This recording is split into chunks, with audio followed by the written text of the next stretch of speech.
آسانی کے لیے نا ہم اس کو کے دو درجے بنا سکتے ہیں.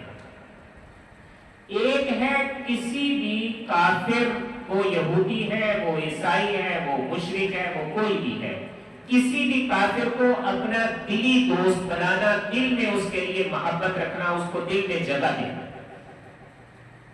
یہ ایک درجہ.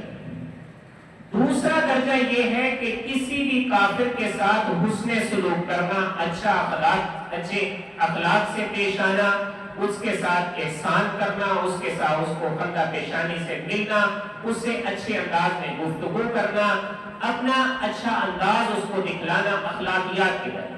یہ اس کو دو درجے بنا سکتے ہیں.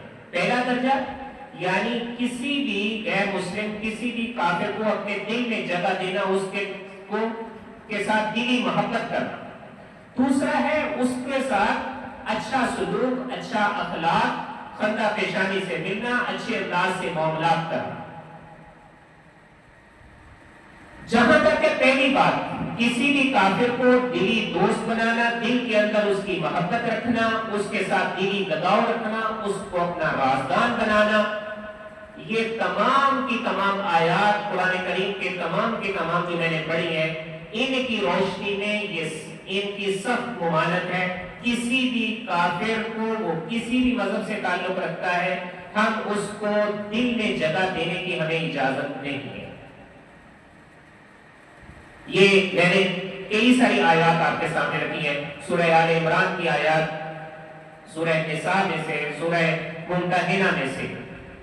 اور جو ہے دوسرا درجہ، اس کے ساتھ اچھے اخلاق سے پیش آنا، خندہ پیشانی سے پیش آنا، اس کی نفع رسانی کرنا، اس کے ساتھ اچھے انداز میں گفتگو کرنا، اس کا ہمیں حکم ہے. یہ رسول کریم صلی اللہ علیہ وآلہ وسلم کا طریقہ ہے.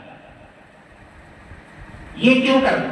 وہ اس لیے نہیں کرنا کہ ہمیں جو اللہ تبارک و تعالیٰ نے ایمان کی دولت دی ہے، ان کے ساتھ گھلنے ملنے سے جب ہم ان کو اپنے دل میں جگہ دیں گے، وہ ایمان ہمارا گڑبڑ نہ ہو جائے.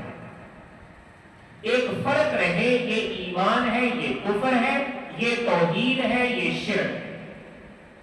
اور جو اچھا اخلاق ہے، اچھا اخلاق اپنانا، خندہ پیشانی سے پیش آنا، نفع رسانی کرنا، اس میں بہت سارے فائدے ہیں. ایک تو یہ کہ اس میں تقریم انسانیت ہے، انسان تو ہے.